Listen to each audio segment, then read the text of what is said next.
So we don't forget about the verses that we learned last week from Psalm 1, verses 1 through 3.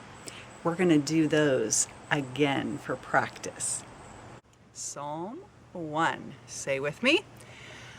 Blessed is the one who does not walk in step with the wicked, or stand in the way that sinners take, or sit in the seat of mockers, but whose delight is in the law of the Lord, and who meditates on his law day and night. That person is like a tree planted by the streams of water, if you want to add water in there, which yields its fruit in season, and whose leaf does not wither. Whatever they do prospers. Now we're going to look at part 2 of Psalm chapter 1.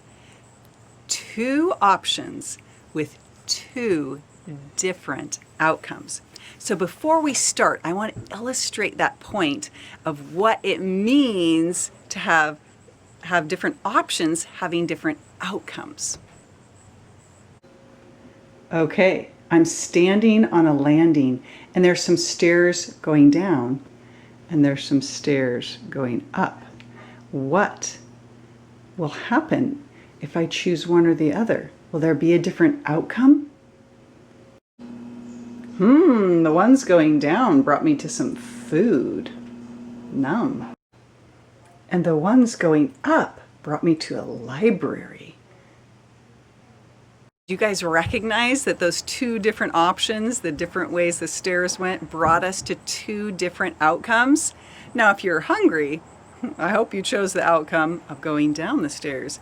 If you needed to read a book, then you needed to take the option to go upstairs, because they had different results or outcomes depending which path you took. So now we're going to look at that second half of Psalms 1. And we're going to hear about some people who made some different choices than those that were at the beginning of Psalms 1. So let me know if you think there's a different result or outcome to their choices. Verse 4, not so the wicked. They are like chaff that the wind blows away. Whoa! Wait a minute. Hey, Frederick. Wait just a minute. Okay. Chaff? I don't have a clue what chaff is. Well, hopefully I can try to help you understand a little bit. I am going to go get something, so hold on just a minute. Okay. So, sadly, this is not a nice head of wheat. This is weed seed, but I'm hoping that this will still work. So I'm going to kind of rub it because it's dry, get these seeds into my hand. Ugh. That doesn't look very tasty. Yeah. Sad thing about this is it's, just gotta pretend here. So now you probably can't see, but I have some seeds and I have some chaff in my hand. And let's see what happens. Oh, see the chaff? I don't know if you could see it, but the chaff blew away. And then I'm just left with the seed part. I have no idea if you can see that. Ha ha ha. Anyway, if this was wheat, then I'd be like, oh, I could eat that part. But the chaff, that part that just was light and blew away, that's the worthless part. That's the part that gets thrown away. It doesn't have weight and it doesn't have nutritional value.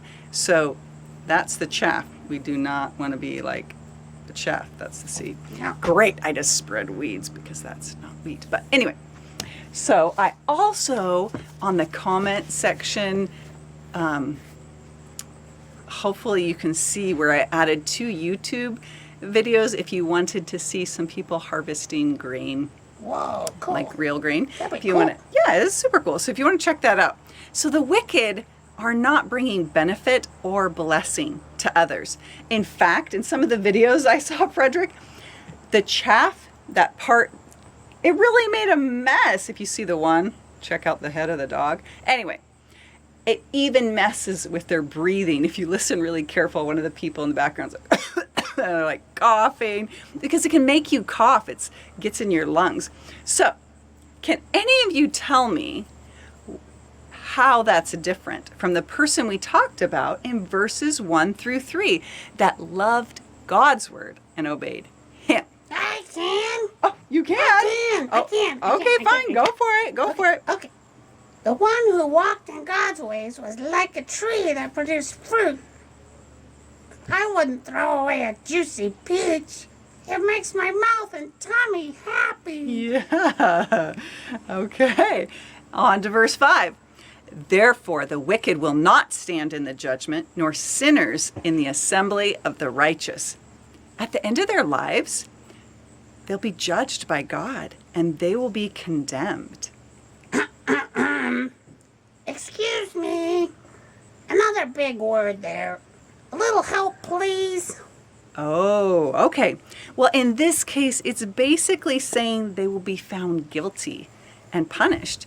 They won't have anything to stand on. They didn't follow God's ways and are like that chaff that we were talking about. It doesn't have weight or roots, and it's lifeless. On to verse 6 now.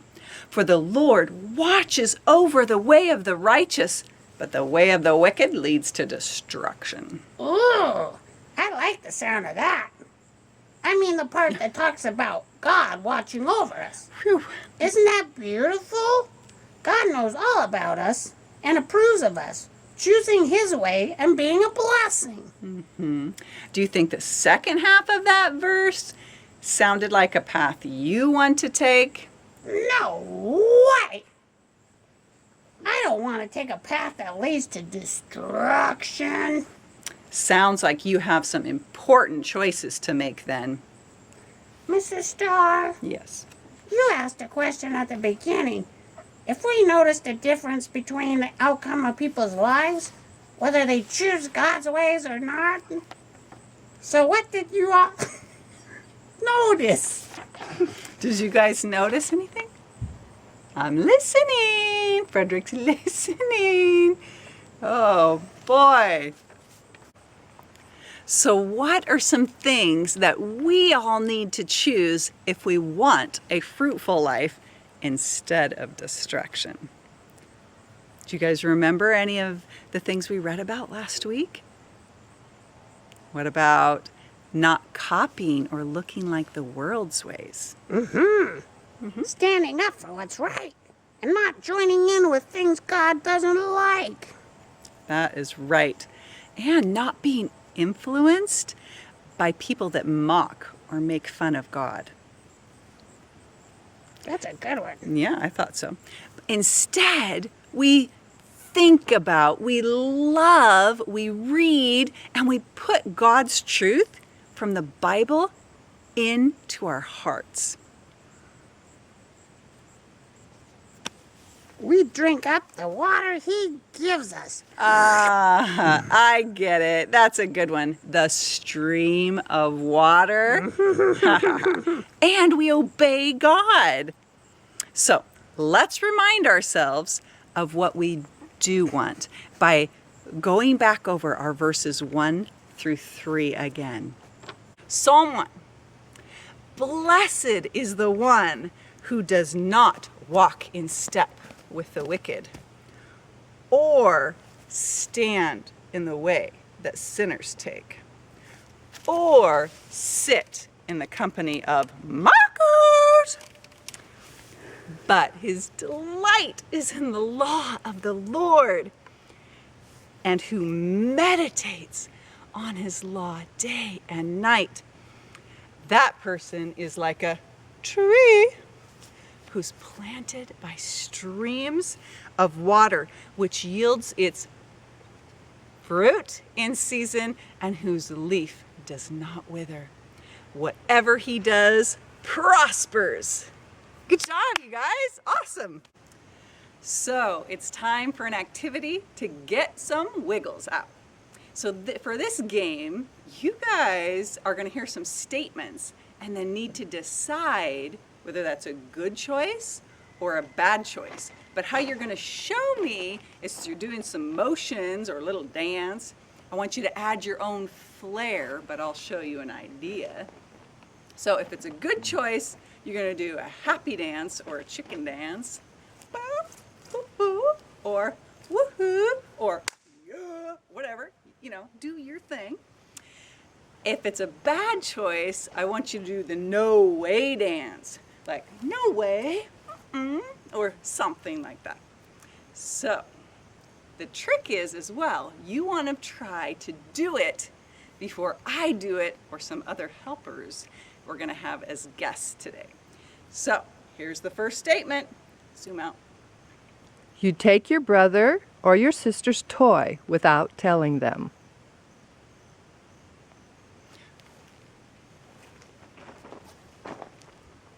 Did you get it?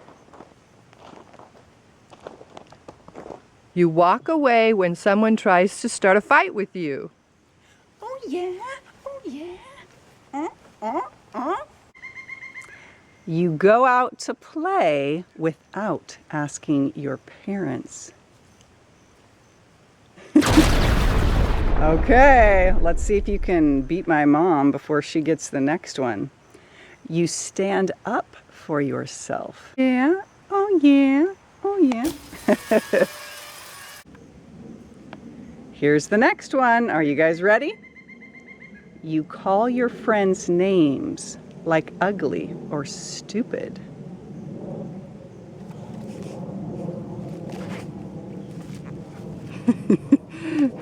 Here's another one. Tell your family that you love them. Oh yeah. Oh yeah. Oh yeah. Oh yeah. Doing your homework and handing it in on time.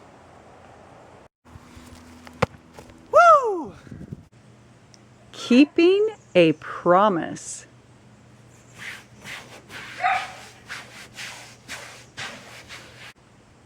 You get angry at your mom for not getting you what you wanted for your birthday.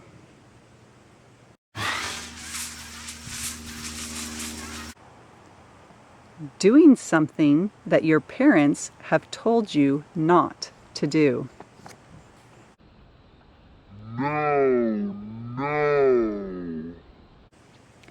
Staying up past your bedtime. Way. No way. No way. You ask your parents if you can give your unopened snack to a homeless person you see while out shopping.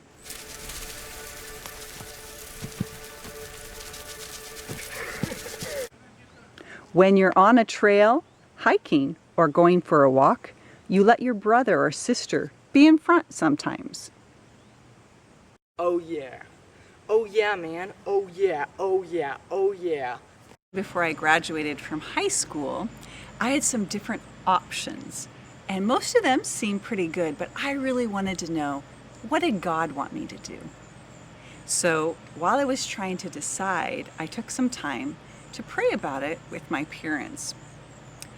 I was trying to decide whether I should do a DTS, which is a discipleship training school, with YWAM, or Youth with a Mission, and go from there, or whether I should just go straight into college or university. So I did feel like after prayer, I knew what God wanted for me. Can you guess what it was? Well, it was to do a DTS, or a beginning mission school, that helps you grow in your relationship with God, and then it also gives you an opportunity to go to another country and share with others what you learned and to share with them about Jesus. So in my case, going to a regular school college wasn't a wicked or bad option, but it wasn't what God wanted me to do first. Do you think I experienced something different because I made the choice to go do a DTS? You bet, and I am glad that I did. Not only did I meet lots of people, but some of the things that God taught me and spoke to me and spoke to my heart changed my life and the direction that I would go. So plus, on top of that, I got to go to another country and I got to share Jesus with some of the new friends that I made there. Different choices have different outcomes. In closing, did you know that the deer were eating the leaves off of my apple tree this morning? They may have even got some apples, but our dog Gracie chased them away. So, in close, I want to know if anyone memorized our verse in Peter or the Psalm 1 through 3 that you'd like to tell me. If so, please give me a call because I would love to hear from you because you get 2 rewards.